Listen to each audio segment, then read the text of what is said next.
안녕하세요. 저희는 입시썰 2탄 정시썰을 풀게 된 한국외대 프랑스학부 이사학번 서현우. 서려원입니다. 안녕하세요. 그러면 이제 2탄으로 정시썰을 풀려고 너네가 왔잖아. 그래서 내가 질문을 몇 개를 준비를 했어. 그 질문에 맞춰서 답을 해주면 될 것 같아. 그럼 첫 번째로 제일 궁금한 거는 정시를 결정하게 된 계기가 있을까? 그게 궁금해. 있지. 나 먼저 할게. 나는 원래 강력한 학종파였는데 그래서 내신과 생기부를 다 챙기다가 고2 때 학교 생활이 너무 즐거운 나머지 내신에 좀 소홀해지면서 내가 원래 가고 싶었던 학교들과 내 내신에 좀 격차가 있어서 정시를 하기로 결심했어. 너는? 나 같은 경우에는 원래는 학생부 종합으로 현역 때 다른 대학에 입학을 했었어. 그때는 전공도 지금 프랑스어 학부랑은 완전 다른 전공을 했었거든. 근데 그 전공이랑 좀 안 맞는다는 걸 느끼고 좀 다른 대학에 다른 전공으로 좀 바꾸고 싶어 했었어. 근데 사실 학생부 종합으로 갔기 때문에 이미 생활기록부는 끝난 상태여서 내가 학종으로 다른 과를 써볼 수는 없는 상황이었거든. 맞지. 그래서 이제 다른 과를 가려면 정시밖에 없겠구나 싶어서 그때부터 학종을 하다가 정시로 바꾸게 된 것 같아. 현역 때가 아니라 이제 대학에 오고 나서. 대단하다. 뭔가 아이, 과를 아닙니다. 위해서 정시를 결심할 수 있다니. 그래서 엄청 고생했어.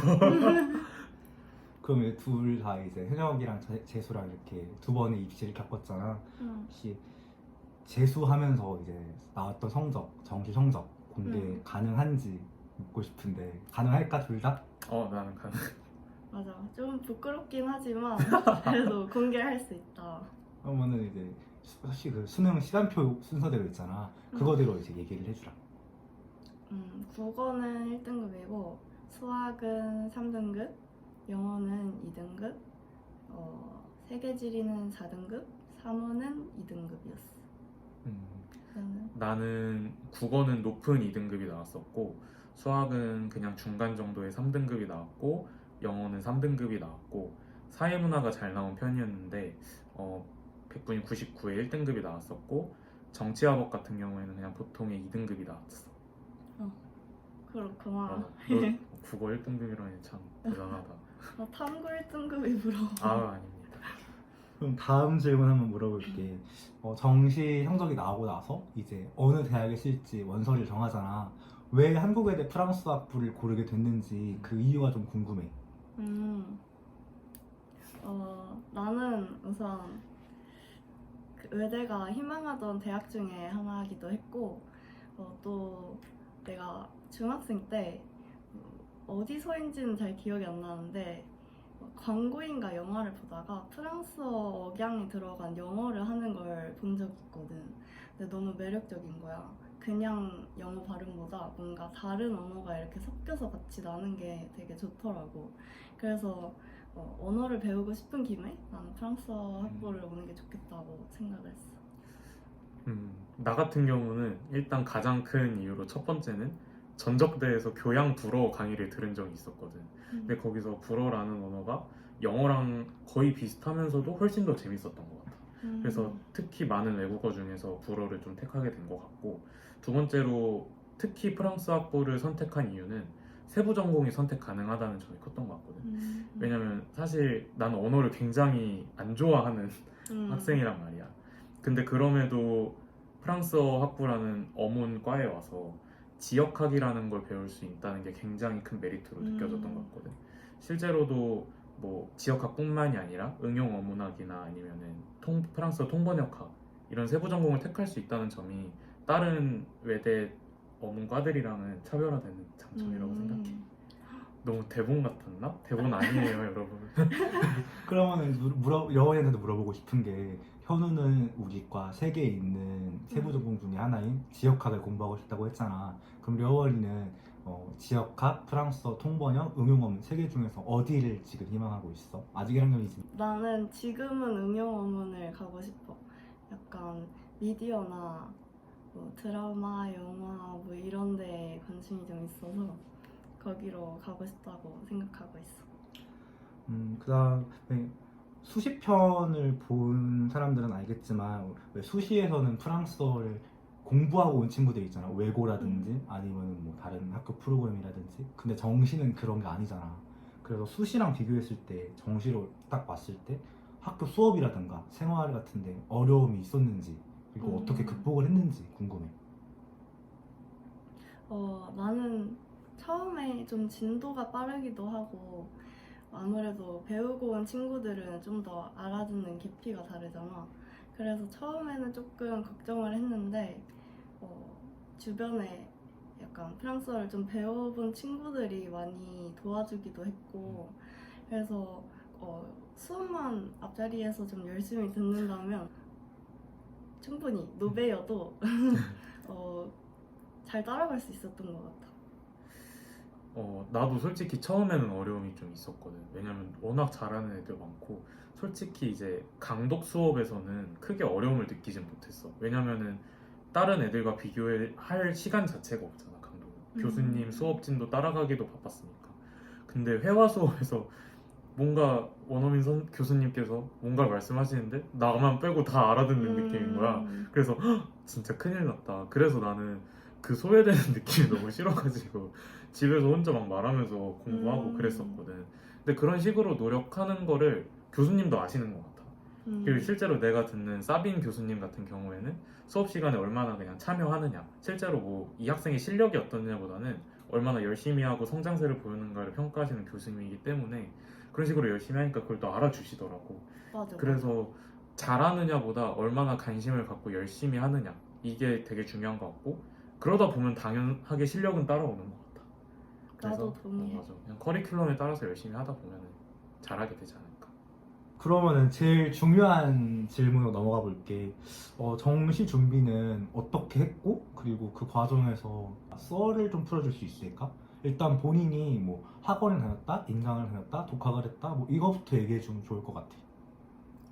우선 나는 독학 재수였고 스카를 다니면서 혼자 공부를 했어.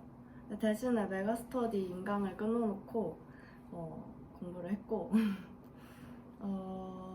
아무래도 주변에 재수하는 친구들은 보통 재수 학원에 가거나 아니면 적어도 관리형 스카에 가서 공부를 하는 친구들이 많았는데 나는 혼자 공부를 하니까 약간 그 주변 친구들은 지금 어떤 자료를 받아서 공부를 하고 있을지 또 약간 강제적으로 학습 시간이 확보가 되잖아. 근데 나는 온전히 내 의지로 뭔가 해야 하니까 매일매일 그 공부 시간을 유지하기가 나는 너무 어려운 거야. 그래서 약간 자기 자책도 많이 하게 되고 그랬는데 또 그 학원 안 다니기로 한 건 사실 내 선택이었단 말이지. 내가 뭔가 원래도 학원을 그렇게 다니는 공부 습관을 가진 사람도 아니었고 또 매일매일 가서 하기가 내 멘탈이 너무 흔들릴 것 같은 거야.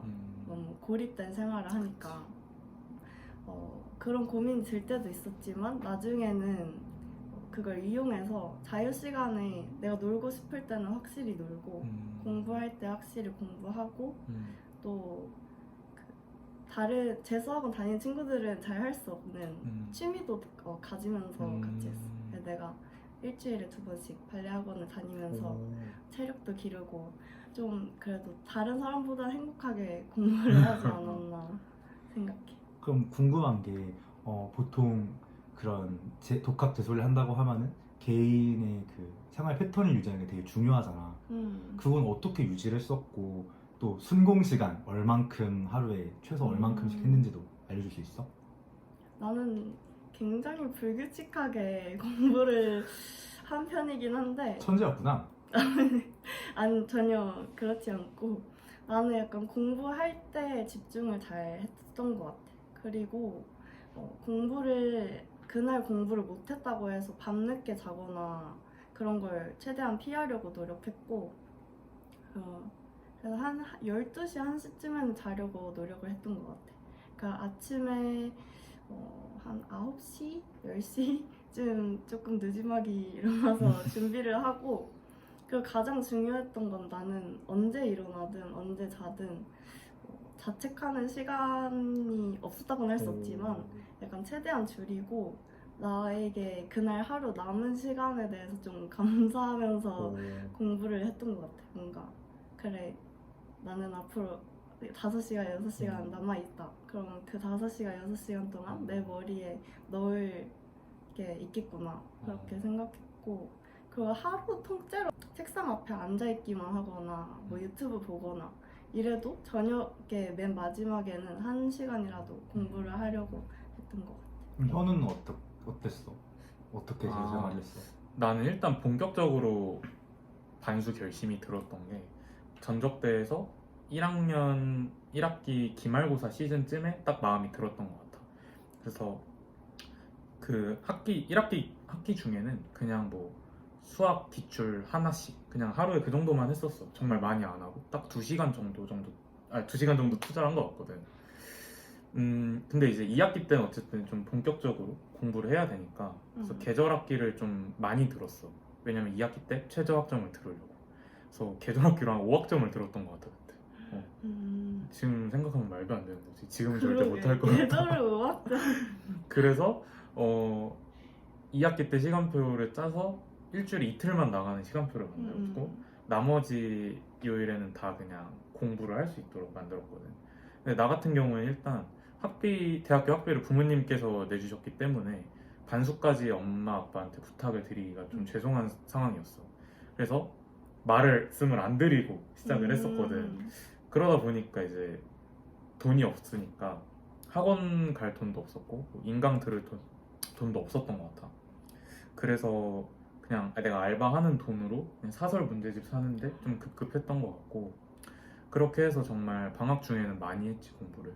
그래서 일어나 있는 대부분의 시간은 그냥 공부를 했던 것 같고 대신 너 발레한 것처럼 난 좀 헬스장에 가서 체력을 좀 기르려고 했던 것 같아. 그래서 운동할 땐 좀 생각 싹 잊고 하려고 했던 것 같고 근데 좀 힘들었던 거는 이제 2학기 학기 시작하고 좀 힘들었거든. 왜냐면 내가 또 전적대로 통학을 했었단 말이야. 근데 편도가 거의 1시간 30분 정도가 걸려서 왕복 한 3시간이 됐었거든. 근데 그걸 휴학을 안 하고 하려다 보니까 진짜 너무 힘들었어. 그래서 시간 확보도 진짜 제대로 안 되고 그래서 정말 공강 나는 그 시간 한 2시간, 1시간 반 정도 활용해서 정말 스타벅스 가서 그냥 짬짬이 공부하고 뭐 통학하는 지하철 안에서 공부하고 그냥 이런 식으로 확보를 했던 것 같고 집에 와서 그냥 뭐 독서실 가가지고 공부해서 독서실 문 닫을 때 나오고 뭐 이런 식으로 했던 것 같아. 진짜 대단하다. 아니, 어떻게 그렇게 공부를 했어? 계절 학기를 5학점이나 어. 들었다는 건 이거부터 심상치 근데 않았어. 그게 제일 힘들었어. 사실 계절학기 5학점 듣기. 궁금한 게 있는데 둘 다 공통적으로 운동을 했다고 했잖아 재수하는 동안에. 그럼 확실히 그럼 운동을 했을 때 이점이라든가 체력에 관련된 이슈라든가 그런 거 얘기해 줄 수 있을까? 나는 확실히 얘기할 수 있는 게 나는 고등학생 때부터 주변 친구들한테 운동을 적극적으로 추천하던 사람이었기 때문에 수험생을 하는데 운동이 되게 중요한 역할을 한다고 말할 수 있어. 그래서 고등학생 때도 막 내가 특별히 시간을 내서 다른 운동을 한 건 아니지만 적어도 점심시간에는 공부하기보다 친구들하고 배드민턴을 치거나 아니면 산책을 하거나 하는 식으로 뭔가 공기를 쐬고 몸을 움직이는 것 자체가 정신건강에 좀 도움을 줬다고 생각해. 나 같은 경우는 우선 고등학교 동안 운동을 너무 안 해서 살이 진짜 120kg까지 쪘었거든. 그래서 성인 되자마자 그걸 한 30kg 가까이를 다 뺐었는데 사실 반수 도중에 운동을 한 것도 좀 다시 찌기 싫은 그 요요를 방지하기 위한 목적으로 했던 게 크고 뭐 체력을 길러서 더 공부를 열심히 해야지 이런 건 아니었던 것 같아. 근데 운동보다 더 중요한 건 사실 잠을 자는 거라고 생각하거든. 정말 잘 자야 해. 그래서 고등학교 때도 기숙사 생활을 했지만 최소한 7시간 반은 30분은 자려고 했던 것 같아. 이게 밤을 새서 공부를 하게 되면 물론 많은 양을 그날은 할 수 있지만 다음 날이 망가지기 마련이거든. 그래서 나는 정해진 양을 딱딱 정해놓고 그 날을 최대한 열심히 사는 거. 그래서 그 패턴을 좀 리듬을 맞추는 게 중요한 것 같아. 나도 동의해. 맞아. 그러면은 둘 다 재수를 하면서 제일 힘들었던 과목이 있었는지 그리고 그거를 어떻게 극복했는지도 궁금해. 나는 역시 제일 힘들었던 과목은 수학이었고 정말 수학은 개념부터 공부하기도 너무 어렵고 양도 너무 많다고 느꼈고 뭔가 개념에서 문제로 연결되는 것도 되게 공부할 게 많다고 느꼈는데 그건 어쩔 수 없이 다른 길로 공부할 수밖에 없는 것 같아. 다른 과목처럼 뭔가 벼락치기로 할 수 있는 것도 아니고 그래서 나는 메가스터디에서 그 김기현 쌤 인강을 보면서 개념을 한 3-4번씩 다졌고 그 개념책을 되게 많이 봤어. 그리고 문제집 푸는 거는 이제 기출 문제를 어느 정도 풀다가 나중에는 그 문제를 푸는 게 너무 힘든 거야. 뭔가 결과가 안 보이고 내가 어느 점수를 받을지 잘 예상도 안 가고 그래서 재수 때는 약간 그 빨간색 마더텀 있잖아. 그거 사서 매일매일 하나씩 이제 시간 맞춰놓고 풀고 바로바로 채점하고 결과가 굉장히 안 좋았음에도 불구하고 매일 그렇게 해서 그냥 틀린 문제 다시 보고 이런 식으로 했었어. 그러니까 이제 번호대별로 내가 어느 문제는 그래도 뭔가 도전할 수 있겠구나가 보이더라고. 그래서 목표하던 3등급은 나중에는 맞을 수 있었다. 현우는 어떤 과목이 제일 힘들었어? 나는 역설적이게 제일 잘 봤다 싶은 국어가 제일 어려웠거든. 그러니까 나는 국어를 내가 되게 잘하는 줄 알았어 처음에. 왜냐면 6월 모의고사를 딱 처음 봤는데 생각보다 많이 잘 봐서 이대로 유지만 하면 되겠다 싶었는데 어느 순간 이게 확 떨어지더니 답이 안 나오는 상태여서 정말 매일매일 막 몇 개씩 풀어도 이게 성적대가 오를 기미가 안 보이는 거야. 그래서 그 시기엔 이제 부모님한테 반수를 한다는 걸 밝힌 이유였거든. 근데 부모님이 지금까지도 말씀하시길 그때 국어 때문에 엄청 예민했다고 하잖아요. 내가 엄청 예민했대. 그래서 그때는 그냥 그 불안함을 해소하기 위해서 뭐 포기하거나 이런 게 아니라 오히려 더 악에 받쳐서 국어만 진짜 했었거든. 진짜 사설 모의고사 브랜드 유명한 거 있잖아. 뭐 이감 모의고사, 상상 모의고사, 한수 모의고사. 정말 거기 존재하는 모든 그 실전 모의고사, 사설 모의고사를 정말 다 샀던 것 같아. 진짜 그래서 거의 막 EBS 기출 뽑아서 풀듯이 사설을 막 그렇게 뽑았거든. 분석도 안 하고 그냥 풀기만 했어 정말. 근데 그 말 있잖아. 국어는 양치기가 답이라는 말. 어느 순간 탁 계단처럼 이렇게 오르더라고. 이렇게 오르는 게 아니라 약간 이런 식으로 오르는 느낌. 그래서 이제 국어는 됐겠다 싶었고 마침 우리 현역 때 문학이 되게 어렵게 나왔었잖아. 근데 내가 그때 문학을 좀 위주로 공부를 했었어. 왜냐면 인생이 힘들 때 문학을 보니까 좀 치유받는 느낌이 들어서 맞아. 좀 행복하더라고. 근데 문학을 공부하는 걸 되게 좋아했어서 근데 마침 또 문학이 어렵게 나와서 난 좀 땡큐였거든. 비문학은 또 그때 쉽게 나와서 그건 그거대로 점수를 또 잘 받았고 문학은 내가 잘하는 부분이어서 또 잘 받았고 그래서 국어가 결론적으로는 좋게 끝나서 다행이었던 것 같아. 둘 다 이제 궁금한 게 국어랑 수학이 선택 과목이 생겼잖아. 어떤 걸 선택했는지랑 그 선택한 과목에 대해서 어떻게 공부했는지도 얘기해 줄 수 있을까? 나는 우선 국어는 언어와 매체를 했고 수학은 확통을 했어. 내신 때 언어와 매체를 중심으로 공부를 하기도 했고 또 나는 문과였기 때문에 주변에 확통하는 친구들이 훨씬 많았어.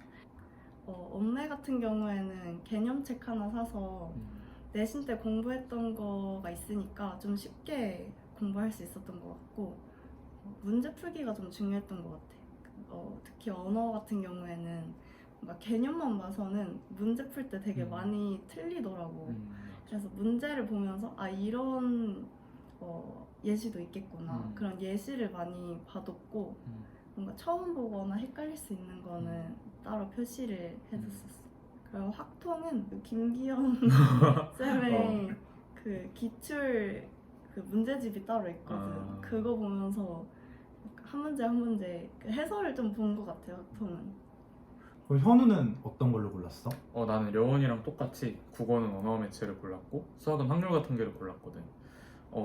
국어를 고른 이유는 정말 단순하게 화작보다 언매 등급컷이 좀 더 낫다는 이유로 골랐고 확통 같은 경우는 내가 천생 문과로 살았기 때문에 다른 걸 택할 수가 없어서 골랐어.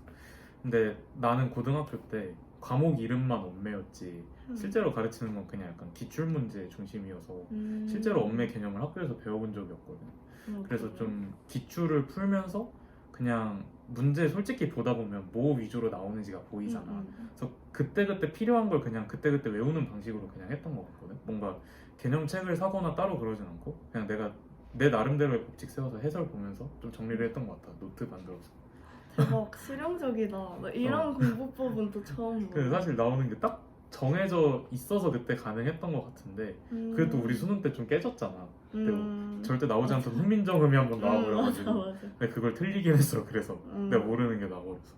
그래서 좀 리스크가 큰 방법이니까 그냥 려원이가 말했던 대로 개념책 사서 푸는 게 맞는 것 같고 확률과 통계 같은 경우에는 이건 내가 내신 때부터 되게 자신 있는 과목이었거든. 내가 내신 시험 보면서 고등학교 때 유일하게 1등급이 나왔던 과목 하나가 확률과 통계였어. 그래서 확통은 좀 자신이 있었어서 그거는 그냥 기출 풀면서 평범한 수원 수투랑 비슷하게 공부했던 것 같아. 그냥. 그럼 그 다음으로 묻고 싶은 게 이제 탐구 선택 과목인데 왜 그 과목을 골랐는지도 얘기해 줄 수 있을까? 나부터. 나는 세계지리를 고1 때 내신 과목으로 배웠었는데 그때 되게 재밌게 했었거든. 수업도 재밌었고 내용도 너무 흥미로운 거야. 그래서 세계지리를 선택했고 사회문화는 솔직히 제일 많은 친구들이 하는 과목이기도 하고 또 공부하기 다른 과목보다는 좀 수월하지 않나 해서 두 과목을 선택을 했어.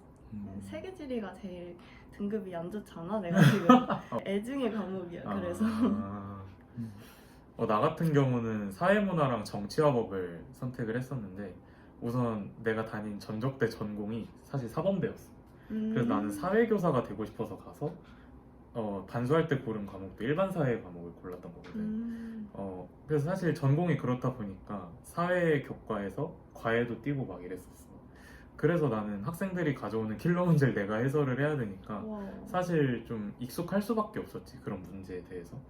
그래서 좀 사회 같은 거는 별도로 뭐 사설을 구입하거나 그러진 않고 그냥 기출을 내가 가르치다 보니까 좀 잘하게 된 케이스였던 것 같아.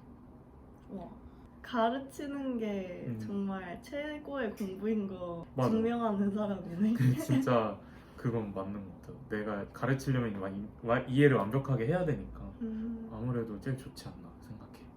그리고 또 궁금한 게 너희 수능 때부터 이제 킬러 문제에 대한 그런 이슈가 많이 나왔었잖아. 그래서 그 킬러 문제를 어떻게 대응했는지 그리고 그런 뉴스나 기사를 접했을 때 어떻게 공부해야겠다라고 마음 먹은 부분들이 있을까?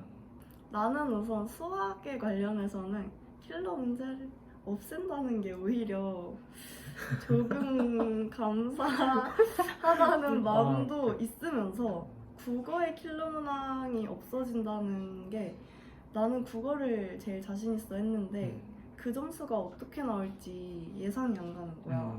그래서 되게 힘들었거든. 그 기출이 어떻게 이제 쓸모가 없어진 것 같고 막 그래서 되게 혼란스러웠는데 결국에 어떤 시험이든 그냥 내가 공부만 열심히 하면은 되는 게 아닐까 생각해서 나는 오히려 그런 소식을 잘 안 접하려고 하고 그냥 하던 대로 공부했던 것 같아. 하나, 둘. 자, 여러분 갑자기 화면이 바뀌어서 놀라셨죠? 저희가 카메라가 도중에 사망해버리는 바람에 다른 걸로 급하게 켰습니다. 이어서 한번 해보겠습니다. 킬러 문항이 이제 중간에 없어졌던, 그래서 어떻게 대처했는가 거기서부터 이제 해보면 저희가 이제 제 기억으로는 6월 모의고사와 9월 모의고사 그 어느 중간쯤에서 한번 딱 배제된다는 소식을 전 접했거든요.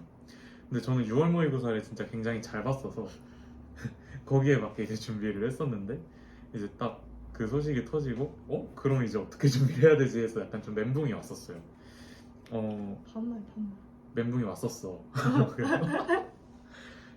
저희 친합니다. 오해하지 마시고. 근데 어떻게 준비해야 되나 이제 좀 혼란이 왔었는데 수학 같은 경우에는 어차피 내가 쉽든 어렵든 많이 못했기 때문에 딱히 영향은 안 받고 그냥 기출을 많이 풀었던 것 같고, 국어 같은 경우에는 진짜 감이 많이 안 잡혀서 진짜 좀 어려워했지. 그래서 실제로 9월 모의고사에서 많이 망했어. 6월 모의고사랑 너무 크게 망해서 그때 정말 그냥 전적대 다닐까라고 고민을 많이 했었거든. 근데 그거에 맞게 또 단기간에 공부를 했어. 왜냐면은 나 말고도 다른 사람이 다 어려워했을 거라고 생각을 했거든. 나뿐만 아니라 모두가 똑같이 이런 상황에 처하게 된 거잖아. 그렇기 때문에 그때 내가 열심히 하면 또 그만큼 충분히 잘 나올 거다라고 생각을 해서 좀 흔들리지 않고 열심히 하려고 좀 심리적으로 많이 챙겼던 것 같아 그때는. 현우가 심리적이라고 이야기를 하니까 또 든 생각인데 정시를 준비하면서 뭔가 멘탈 이슈 같은 게 많이 생겼을 것 같아. 왜냐면은 재수를 하면은 아무래도 다른 친구들은 대학에 가서 캠퍼스 라이프를 즐기는데 그러지 못했다는 생각도 있을 거고 또 점수 하나, 등급 하나에 되게 마음이 왔다 갔다 했을 거라고 생각을 하는데 본인만의 그런 멘탈 지키는 그런 게 있을까? 나는 우선 최대한 모든 상황을 나에게 좋은 거라고 받아들이려고 노력을 했어. 다른 친구들은 뭔가 대학을 바로 갔지만 나는 1년의 준비 기간이 더 주어진 거라고 생각을 했고 뭔가 주변에서 친구들한테 들을 수 있는 대학 이야기 이런 걸 들으면서 나는 1년 동안 좀 더 많은 이야기를 듣고 대학에 갈 수 있겠구나 라고 생각을 했었고 대단하다. 그리고 나는 아까도 말했다시피 독학으로 스카를 그냥 다녔으니까 자유 시간이 많은 걸 이용해서 최대한 친구들 많이 만나고 가족들하고 시간을 많이 보내려고 했고 또 그런 말이 있잖아. 뭐 3월 모의고사가 수능 성적이다. 뭐 그러면서 이제 이걸로 1위 1비 하는데 나 약간 벼락치기 스타일이어서 애초에 그 모의고사 하나하나를 내가 잘 볼 수 없을 거라는 걸 알고 있었어. 그래서 마지막에 수능 빼고는 사실 그냥 그 수능을 위한 나에게 주어지는 실제처럼 시험을 볼 수 있는 찬스라고 생각을 하고 그 점수를 수능과 뭔가 연결시켜서 생각하지 않았던 것 같아. 너 T야? 아니 근데 되게 이게 오. 자존감이 엄청 높은 것 같아. 왜냐면은 그렇게 생각을 한다고 해도 실제로 안 되는 사람들이 대부분이잖아 그런 거. 그러니까 이게 아무리 어려운 상황에 처해서도 좋게 생각해야지 하는데 그게 내가 나를 존중하는 마음이 크지 않으면 그게 안 되는 거거든. 완전 단단한 멘탈이 건강한, 사람이 진짜 애초에 약간 강철형이 인물이었어. 대단하다. 근데 나도 수능 2주가 다가왔을 때는 정말 매일매일 도망치고 싶은 거야. 정말 그거 알아? 울려고 마음을 먹으면 눈물이 안 나는 거. 그냥 앉아가지고 조금 훌쩍이다가 그냥 다시 들어갔어.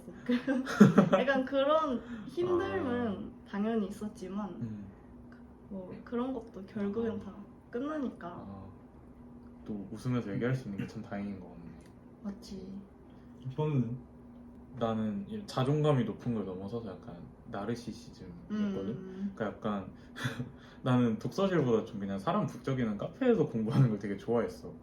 그래서 그 단풍 지는 풍경에 그 멋진 카페에서 옷을 딱 갖춰 입은 내가 뭔가 아이패드를 쥐고 공부하는 그 내 모습에 내가 취해가지고 그런 거 중요해. 약간 그 공부하는 내 모습에 내가 취해서 좀 그거를 취미 삼아 했거든. 그래서 딱히 스트레스라고 하는 거는 못 느꼈던 것 같아. 근데 나는 좀 사실 반수였다 보니까 이게 못 봐도 사실 돌아갈 곳이 있었거든. 이미 다니고 있었고 휴학도 안 했고 하니까.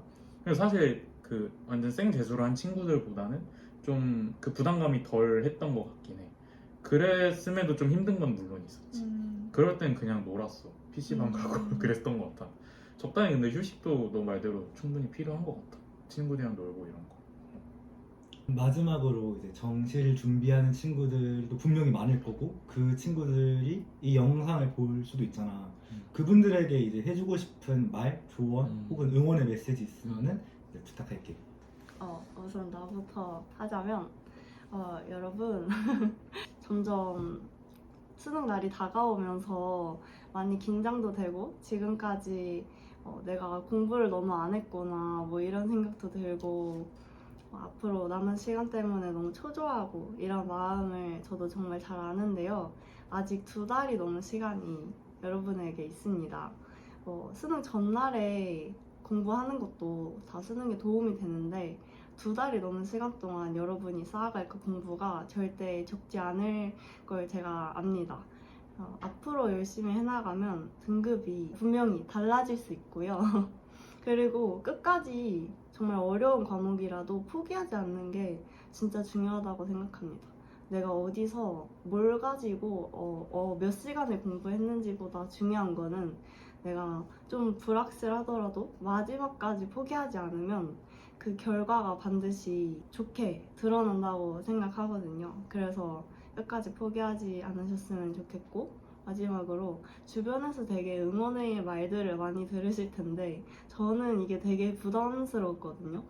되게 많은 사람들이 나의 성적에 관심을 가질 것 같고 내가 수능을 잘 봐야 될 것 같고 이랬는데 수능이 끝나고 나서 생각을 해보니까 여러분이 가장 많은 응원과 격려를 받으면서 준비할 수 있는 인생의 한 과정이라고만 생각을 하셨으면 좋겠습니다. 여러분이 끝나면 가장 많은 축하를 받을 일이기도 하고 그래서 그냥 딱 그 응원으로만 받아들이고 부담으로 가져가시지 않아도 된다는 얘기를 하고 싶습니다.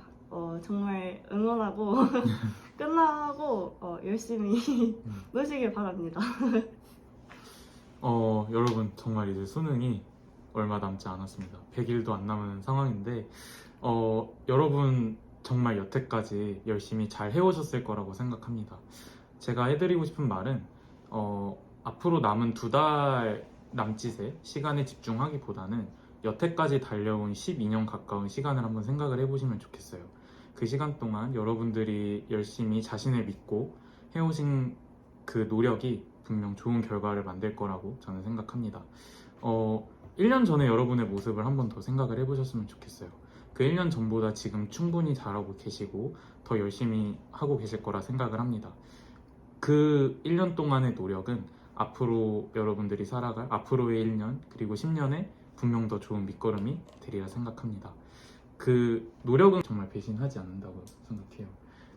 네, 열심히 하시면 됩니다. 열심히 하시면 수능을 잘 볼 수 있어요. 화이팅 하시고 꼭 한국 애들 불어과 만약에 오게 되시면 제가 밥약해드리겠습니다. 여러분 화이팅 하세요. 화이팅! 저희는 이만 끝내도록 하겠습니다. 네, 여러분 정말 응원합니다. 네 화이팅! 안녕.